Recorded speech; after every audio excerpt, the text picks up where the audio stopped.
welcome to this session. I hope you're having a good day so far and that you'll have a good summit. It's been an interesting morning so far. My name's Herman, so I work for AWS. I was a solutions architect for a couple of years, and now I'm a solutions architect manager in what we call Southern for public sector. So my team looks after solutions architecture in sort of Victoria, Tas, South Australia, WA, and I'm also a member of the global geospatial specialist team. So today, I kind of wanted to talk you through a little bit, very briefly, about myself. This is an IBM 370, and the only reason I'm telling you that is because it's the first computer that I kind of programmed for money. And what that means is that I'm old. This is a painting by Rembrandt, which was painted in the 1600s, which is going back a while already, but I'm going to go back further than that today. Can anybody tell me what this is? No takers? So this is the Fra Mauro map. This was done in the 1400s. So this map was produced in Venice, and this was really the kind of dawn of the scientific age. And so this really represented a major shift away from a sort of center around religion to a center around science.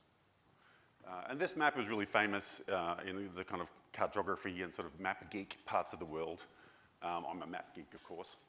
But it was really significant for a lot of reasons, a lot of important research kind of reasons. Now, it doesn't look like terribly much when you see it like this, but it's very interesting if you put it next to a satellite photograph of the world. The reason it's not immediately recognizable, of course, is because to our eyes it's upside down. So south is at the top. But if you look at the bottom right quadrant of this map, it's actually striking how accurate it is.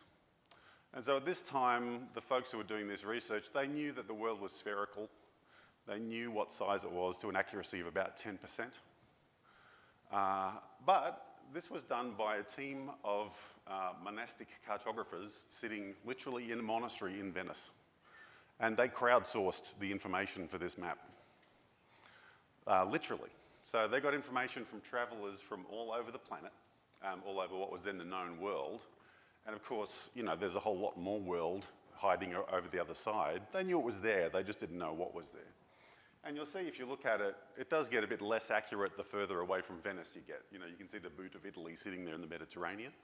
And that area of the map is the most accurate. But in terms of science, the really significant thing was you see the little 4 circles are sitting outside the quadrant. And incidentally, this map, it's about 2.4 meters in diameter, so it's about this big, roughly. So it's not very portable, but it is incredibly detailed. It's got like 3,000 inscriptions on it. So what they wanted was accuracy. They wanted scientific accuracy. And maps up until this point, certainly Western maps, always had Jerusalem in the middle, and they had the Garden of Eden, and the size of something in the map usually related to its political importance. And so this was a major shift. And so this little circle in the bottom left, or little, it's quite a big map. This circle here is the Garden of Eden. And so what they did was they took what had previously been the religious elements that were always in the map somewhere and shifted them out. And then, why did they make it in the first place? So Venice was the middle of one of the biggest ocean-going empires and biggest trading empires at the time. And so the purpose of the map, obviously, was really for folks who were traveling and needed to go places and trade and establish new trade. And if you look at this kind of scale, you can start to see the ships. The ships are actually all different. So there's accurate representations of Chinese ships or Italian ships. It has a phenomenal amount of detail. But if you think about its purpose, given that it is sort of 2.4 meters in diameter, it's not super portable. The first time it left Venice actually was 5 years ago. It came to Canberra. So I was here at the museum in Canberra in 2014, I think. But until then, it had never left Venice, which, if you're planning on sailing a ship around the world, is not super useful. And so actually what they had done is created one of the very early scientific silos, because they had no way to reproduce it. They had no way to print it. Gutenberg was busy working on the printing press at about the same time, but of course it was a movable type, you know, so you could print words. There wasn't a way to reproduce maps yet.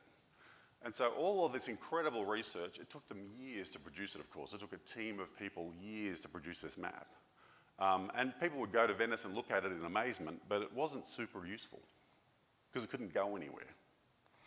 And it wasn't until the following century that then copper plate engraving was invented. And copper plate engraving meant, of course, that people could start to actually produce printed maps. So you could start to take a map with you. Now, what can we learn from all of that? The printing was where they started to break down the silos. And I want to talk through what that means for the way that we do research, the way we hold information, and the tools that we can use to break down silos rather than create more. And so I'm going to return back to my mainframe for a second. So one of the earliest things that I actually did on the mainframe computers at the time was we took some research out of CSIRO, which had come out about producing spatial search algorithms and structuring data to allow more efficient search. And so this is like back in the 80s, right? And we produced this beautiful software with a combination of like mainframe and CAD/CAM systems and this amazing geospatial search algorithms, and produced what was, for the time, you know, a super amazing geographic information system where you could, you know, do selections and do inquiry. Super primitive compared to what we could do now, of course. But it was all locked up in a mainframe, and the best you could do then was like stick some data on a tape and ship it somewhere, and like get on an aeroplane with a tape under your arm, literally. You know, and then this progression that we had of saying, well, all this information and all the stuff we've done is trapped in one big computer. And then over the sort of subsequent sort of 10 years or so, we went from tapes to floppy disks to CD-ROM, and we breathlessly said that we could fit a whole encyclopedia on a CD-ROM. It was super amazing. And then, of course, the World Wide Web came along.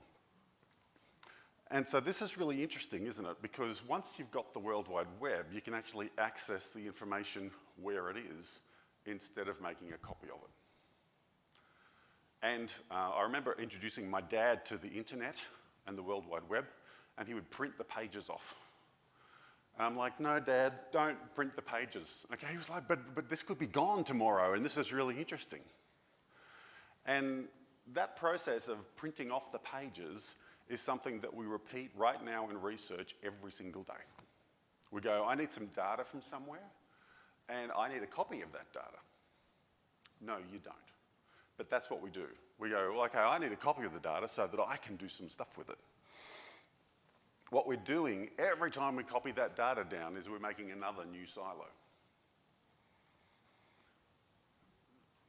A few years ago now, Amazon kind of put its money where its mouth is on this sort of subject, and we started this thing called AWS Earth. And it's just one example of how not to do that. And so we created this. It's a series of data sets. Some of them are open. Some of them are administered by AWS, and some are administered by other folks. But you know, for example, we have on AWS Earth, we've got the Landsat data from the last, I think, 3-4 years, all of it. So all the Landsat 8 data for that whole length of time, and every day it's being updated with more Landsat data as the satellites continue to fly.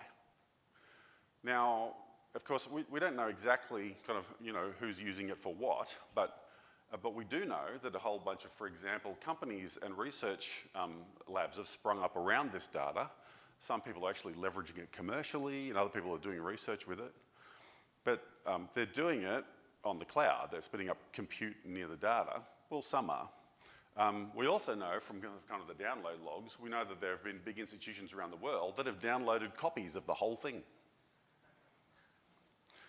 And to us, that was really a surprise, because we think, well, why on earth would you do that? Because you want an old copy of the data? Because tomorrow it's wrong.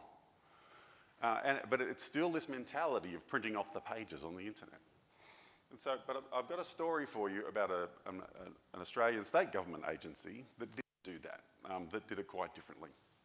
And so this is one of the state agencies that's responsible for environment in Australia. That responsibility spread amongst the states, of course.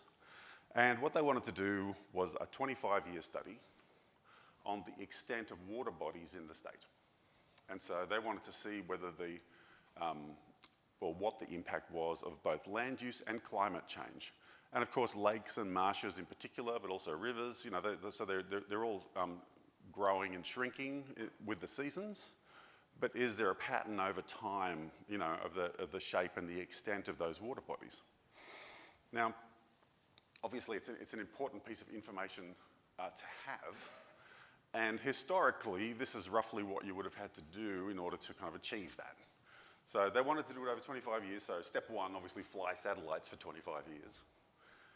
Then you need to build yourself a big storage array so that you can store petabytes of data, of course. And then you need to build yourself an HPC cluster. There's other ways you could solve the problem. I mean, you could solve the problem with 25 years of labor and guys with theodolites, but the way that they wanted to solve it was have satellite imagery and then just do some machine learning so that the algorithm could just recognize where the lakes and marshes were on the satellite imagery. And once you've got some sort of declouded satellite imagery, that's a reasonably straightforward problem. You just need an algorithm to recognize water. So it's a straightforward machine learning application. So then you need to actually just do those analytics on your compute cluster. That's the kind of historical way to achieve that. Now, of course, that's a gigantic, enormous project. Like that's millions and millions of dollars right there. And of course, let alone the 25 years of doing a hardware refresh every 4 years just so that you've still got the data. Now, instead of doing that, they didn't use AWS Earth because, like I said, we've actually only got a few years of Landsat data. However, Geosciences Australia actually have nearly 30 years of Landsat data for Australia. And Geosciences Australia actually present that as a data cube. So if you don't know about Open Data Cube, but the Data Cube is like an open source project, and that presents the data so that you can slice it either temporally or spatially. And they provide that for free. It's just sitting on AWS, and that's only one of the data sets that they actually provide. There's a whole lot of other ones. It's a really amazing resource. And so they thought, well, okay, what we'll do is we'll leverage the Geoscience Australia data cube for Australia for the Landsat data. Right? Sensible, good. Now, that's an amazing example of breaking down silos, unless you copy the data. So one thing they could have done was just copy the 30 years of data down to a compute cluster. And in fact, this particular agency actually already have their own data lake on AWS. So they also could have very easily just copied the data from Geoscience Australia to the data lake that they've got on AWS. It wouldn't have even cost them all that much money, and it would have been reasonably quick because they're pretty close to each other. But in fact, they didn't do any of that. What they did was they got a consultant and paid them for a few weeks' work and spent a few $100 on compute. And that was it. And so most of the effort and the money actually went into the data scientist who understood how to do the machine learning, and a few $100 for the compute, finished. And that looks something like this. So at the top there, you've got like a data lake, and I'm generalizing here, right? And this one was a geospatial one, but it could be any kind of data lake. And so we're keeping the data, and in this particular case, the data at the top is actually owned by Geoscience Australia, not even by the agency in question. And then down the bottom, and there's a few arrows missing off this diagram, I'm sorry. But so then down the bottom, they used SageMaker, which is a tool that we've got to allow a data scientist to spin up compute clusters without having to worry about exactly how the whole process works, and just focus on notebooks and models. Essentially, that drew in temporarily some of the Geoscience Australia data, processed it, and then output a bunch of polygons. Now, those polygons, you've got to do something with them. It's a bunch of points, but they describe, obviously, the water bodies. Now, that then proceeded for them into a little Postgres database, which, again, is a managed kind of service. And then what they did was that they had different desktop and server applications that they wanted to then ingest it with. And so this kind of bottom process is the resource that that the kind of the customer of the data actually spun up for themselves. That's obviously by far the least expensive part of the process. And then all the data at the top, they never had it in their account. They never copied it to a hard drive. It was never theirs. And the thing that I want to encourage you to do, though, and the mistake that's easy to make, is that, see, what they did was they extracted a bunch of new value from that data. They now have a bunch of polygons that describe the extent of water bodies over 25 years. And they ingested it into some local applications. That's not really where this data belongs. That data is also public data. That data also is going to be valuable to somebody else. Why not take that data and put it back out into the data lake so that somebody else can use it, right? And this is the kicker, because even by doing this, they've just created another silo. They've once again got some value out of something. There's no reason that that government agency should be the only people to have that data. And so what I would really strongly encourage you to do is when you're looking at a research project, when you're looking at extracting value, at the start, think about who should have access to this when it's done, so that you're not just producing another bit of data that's sitting on someone's hard drive in a desk or the cloud equivalent of someone's hard drive in a desk. And the question that I get asked the most when I talk about this stuff is that people say, well, okay, but there's all this data now that's sitting on cloud, and I want to know, how do I copy it down? I want to know what are the mechanisms. And we've got mechanisms for that. We actually have mechanisms so that you can copy petabytes of data down if you really want. But the answer is, don't. The answer is, when you start thinking about copying the data down, you're probably going down the wrong path. Right? Okay, that doesn't make sense to me, you're saying, because I've got my favorite desktop application that I use. I've got my favorite XYZ. I've got my favorite bit of fire simulation software that someone wrote 15 years ago, and it only runs on Windows 7. So I can't use the cloud. Instead of thinking about it like that, think about it like this. So you've got the data lake at the top, and then down the bottom, I've got different customers of that data. And notice I've said customer. Now, a customer could be different people in your organization, but it can actually be different organizations. Those could be different AWS accounts. That could be any kind of level of granularity. And so you're off there on the left wondering, how am I going to copy all of this great data down? And so instead of that, what you do is you use Workspaces and project yourself into the cloud. So Amazon Workspaces gives you either a Windows 7 or 10 or Linux desktop computer that's running in the Sydney region. We've been doing this for years. We have lots and lots of customers doing it. It works really well. Some people use it for research purposes. Some people just use it as a working from home solution. And so that desktop machine that you're running, you can run that from your laptop, from a Surface, from an iPad. You can run it from a whole spectrum of devices. And basically, you just have a thin client, essentially, that sits on your local device. It also means you can have a massive GPU-enabled desktop computer in the cloud right next to the data that you can also just use for a few hours and then turn off. And we have lots and lots of customers doing this. But, I mean, if you have a web-native application, then you don't need any of that. If you've got some kind of web-native interface, then, of course, you can just come in via any number of other ways and sit next to the data. But project yourself into the cloud and sit next to the data. Don't copy the data down. And then think through, you know, when you're done, how am I going to distribute that data? And there's lots of interesting tools for that as well. So at the top there, you know, this particular one's geospatial, but it applies anywhere, of course. And I'm using the Fra Mauro map at the top there as the kind of conceptual placeholder, I guess, for the work that you've done. And so you've done all of this work to add value to something. You've extracted some knowledge. If it's sitting on that data lake, well, that's all very well. I'm going to need at least some servers in front of it, or I'm going to need something. Maybe you do, maybe you don't. You might be able to serve it straight out of there. But the really interesting part is, again, down the bottom here. So, for example, if you had a piece of data that you wanted to make available to other researchers. I had this question the other day from someone who was doing some proteomics research. And what they had was a person who'd actually left their research organisation and gone to Europe. And so this person was now in Utrecht in the Netherlands.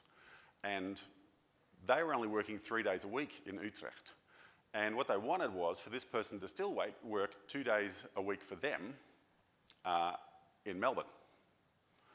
And the difficulty is that all of their data was kind of sitting in a combo of on-prem and had some stuff in Sydney. And the question that they asked me was, what's the most efficient way to copy the data to one of the European regions so that that person can actually keep doing their research, right? Because we've worked it out and it's really slow and it's going to be really expensive. No, that's not what you want to do. If the data was sitting on S3 already, all they actually have to do is just grant those people access to the data sitting in Sydney. Those people can spin up some resource in Sydney, spin up a workspace, spin up a machine learning cluster, spin up whatever they want right next to the data from Utrecht. Why would you copy the data?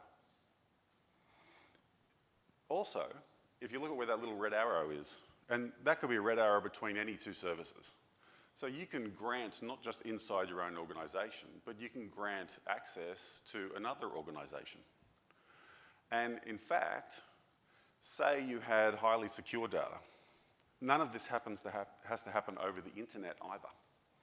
So you could have private network connections, either physical private network connections in or VPN, either one. None of your access to this between there has to cross, none of the data has to cross the internet. And then what you could do is if you had some data that you wanted to make available securely to another agency, you can either just actually grant them access directly into that piece of data from your AWS account. But also, we have a thing called private link, where you could be, say, a software as a service provider. So if you're a research institution and you want a way to deliver a paid service to somebody else, you can do that via private link. You can drop one network address into someone else's account, with their permission, of course, and then they can see that service privately. It doesn't cross the internet. And so you can do this publicly, of course. You can make the data literally publicly available, and you can do that either for free or on a charged basis. Alternatively, you can do it completely privately and internally and make it available. And also, we've got built in the monetization schemes that you need if you do want to commercialize the data. And so if you take all of those things together as a whole, why on earth do you need to make another copy of the data? And also, one of the things that people sometimes miss about S3, like I put my data in S3. And so S3, Simple Storage Service, if you don't know, once you put something in that S3 bucket, we actually immediately copy it to 3 different data centers that are on different power grids, have redundant networks. And so what that means is that can be the single authoritative copy of the data. If you set up the permissions the right way, you don't even need to make a backup because it's already in 3 locations. It's the redundancy equivalent of having like 2 replicating SANs in 2 different data centers and then do some reliable offsite tape backup as well, as soon as you drop it in the S3 bucket. If you make that the single authoritative copy of the data, the efficiency is incredible. Don't allow people to copy it. And then on top of that, you've got all of these tools for making it available and making it accessible to everybody who needs it or everybody who's willing to pay for it, depending on where you're coming from. That's it from me. So I really hope that you have a good afternoon. I'll be hanging around here for 15 minutes or so if you want to come up and have a chat, I'd more than welcome that, and thanks very much for your attention.